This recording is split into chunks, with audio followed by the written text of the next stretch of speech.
What if the most feared alien race in the universe declared war on Earth, just to get their hands on our fizzy drinks? It all began with a signal, a strange, repeating pulse intercepted by the Earth's Deep Space Observatory nestled in the heart of New Mexico. Dr. Sarah Patel, an astrophysicist specializing in cosmic anomalies, stared at the screen in disbelief. The radio waves weren't random noise. They carried deliberate patterns. At first, they seemed meaningless. But when her software ran the signal through multiple frequency bands, the impossible happened. Advertisements, Earth's own beverage commercials, started playing back from the noise. Taste the spark. The new citrus storm. Refresh your senses. The radio droned. Sarah's jaw dropped as a Pepsi commercial bled through the alien frequencies. She leaned closer, wondering if this was some sort of prank. But the deeper she probed the signal, the stranger it became. Entire databases of soda brands, flavors, and advertisements were embedded within it. Someone or something was studying Earth's beverages. The questions hit her like a storm. Why would an advanced alien civilization focus on soda commercials of all things? And what could it possibly mean? Her first instinct was to dismiss it as an elaborate hoax, but the signal was real, confirmed by other observatories across the globe. Something out there had locked its attention on Earth not to study its weapons or technology, but to understand beverages? Little did Sarah know, this discovery was only the beginning. Far beyond Earth's borders, hidden deep within the Orion Nebula, floated the colossal flagship of the Zorasian Empire. This species had traveled the stars for millennia, conquering civilizations not for territory or resources, but for one obsession: taste. The Zoraxians lived by a simple philosophy. The more complex and unique the flavor, the more advanced the civilization that created it. They believed the essence of existence could be understood only through the richness of flavors, and they had conquered countless planets in search of spices, beverages, and delicacies that could satisfy their insatiable quest. Now, the Zoraxians had intercepted Earth's communications and stumbled upon a substance they had never encountered before: carbonated water. This so-called spicy water baffled them. It wasn't just a flavor, but an entire sensory experience of fizz, bubbles, and a strange tingling sensation they couldn't comprehend. To them, it sounded like magic. A gift so powerful it must surely represent the peak of Earth's technological and cultural achievement. Supreme Commander Zorik, a towering figure with shimmering violet skin and eyes like molten stars, leaned back in his throne aboard the flagship. His long, serpentine fingers drummed against the control panel as he studied Earth's beverage advertisements. The notion of carbonation fascinated him. Earth's mastery over these fizzy waters must be the key to their dominance. He mused aloud to his council.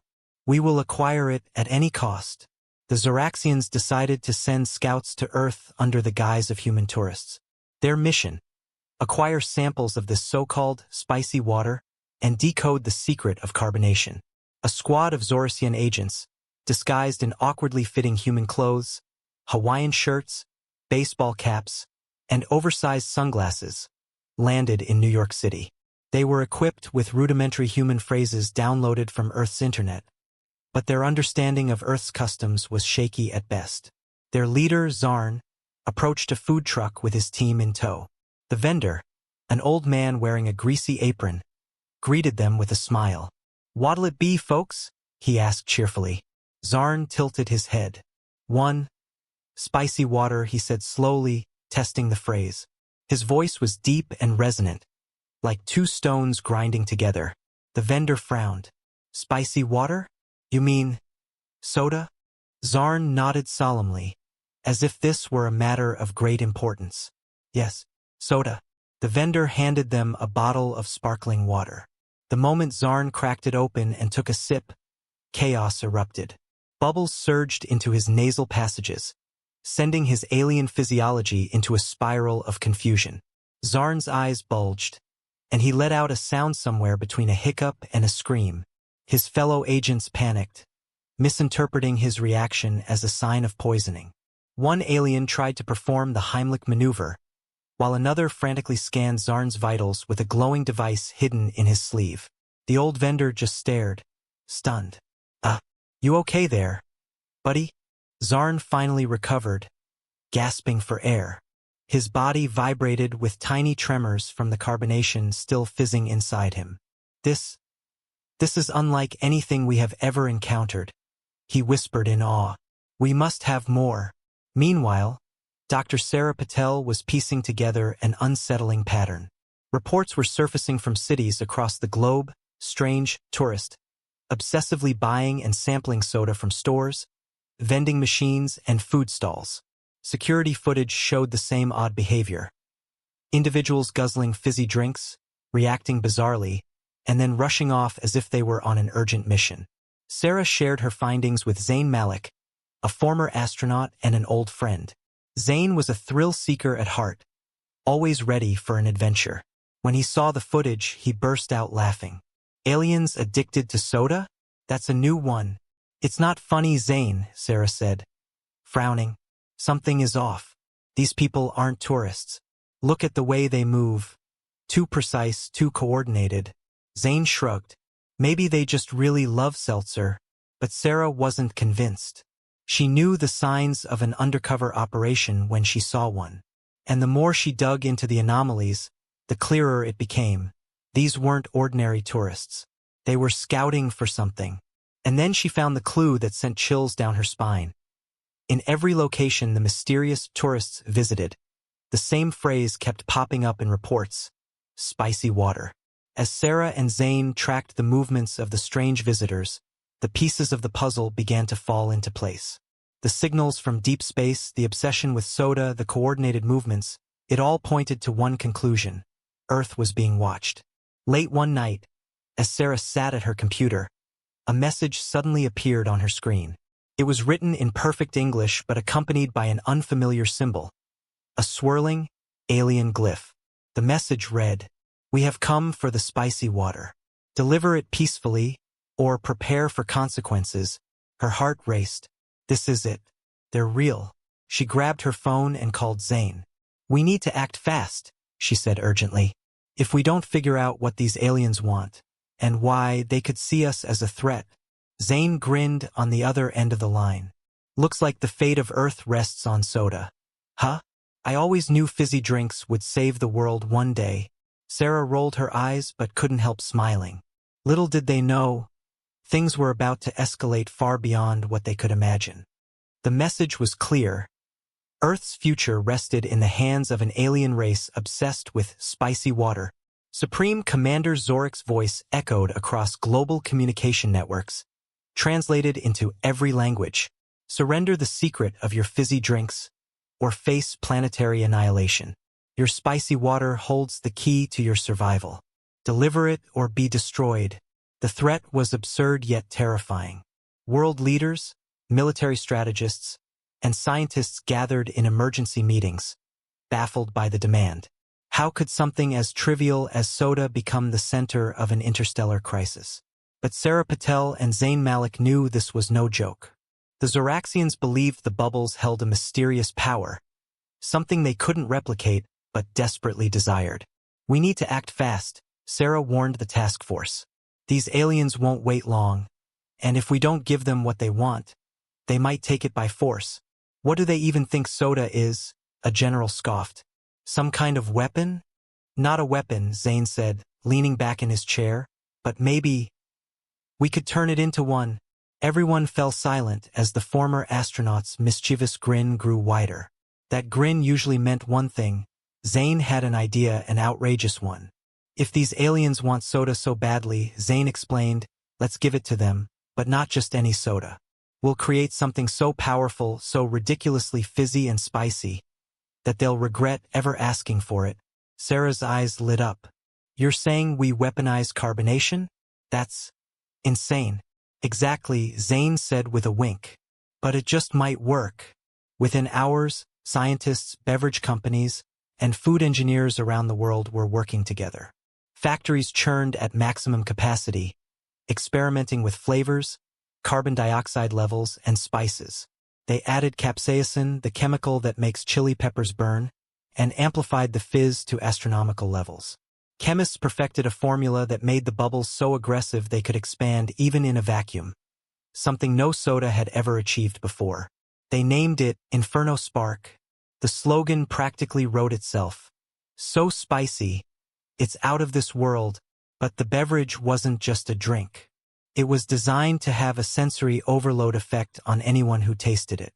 The carbonation would create an explosive reaction inside the drinker's body, and the intense heat would make it impossible for anyone to remain composed. For a human, it was simply unpleasant.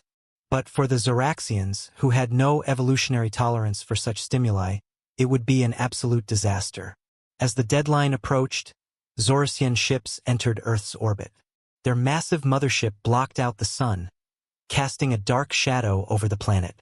Alarms blared across cities, and panic spread as people looked to the skies in fear.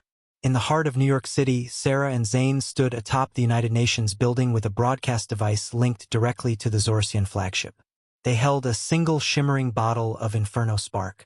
The bright, neon-orange liquid fizzed dangerously inside the glass, bubbling as if it were alive. Sarah addressed the aliens directly through the broadcast. This is Earth's greatest achievement, Inferno Spark. It is the ultimate form of our spicy water. If you want it, we are willing to share. But only on one condition. A moment of tense silence followed before Supreme Commander Zorak's deep voice boomed from the heavens.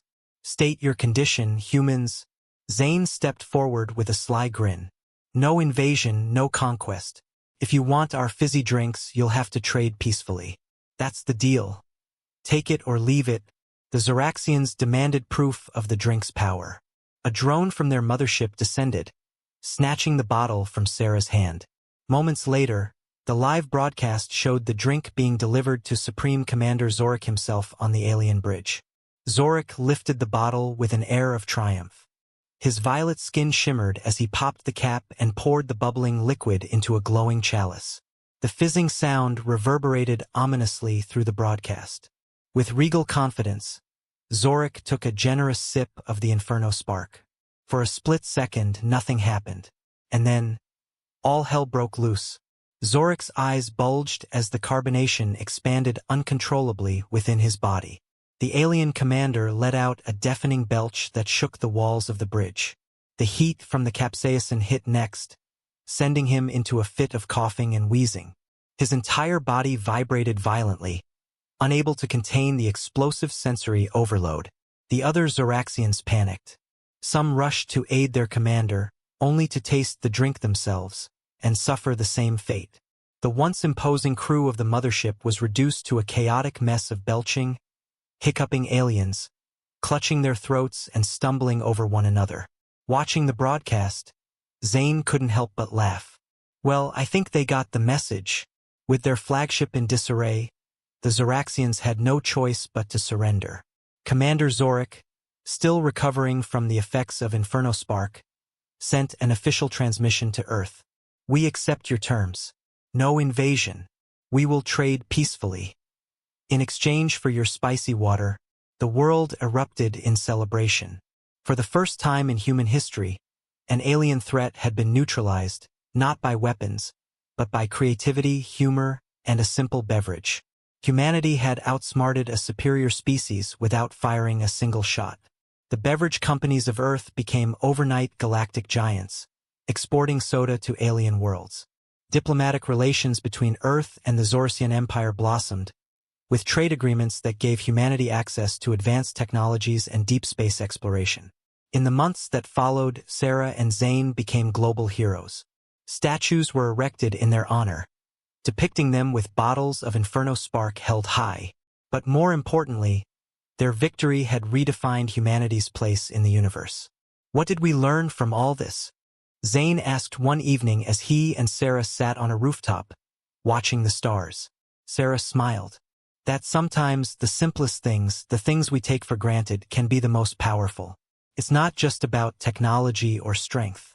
It's about creativity, culture, and finding solutions no one else could see. Zane raised his bottle of soda in a toast. To fizzy drinks and saving the world. Sarah clinked her bottle against his. To humanity. We might be messy, weird, and chaotic, But we always find a way. With Earth now part of the interstellar community, humanity entered a golden age of exploration and trade. The phrase spicy water became a symbol of Earth's triumph, reminding people that even the smallest, most unexpected things could have the greatest impact. The Zoraxians, now loyal consumers of Earth's sodas, became regular visitors to the planet. Their culture evolved, influenced by human creativity and humor.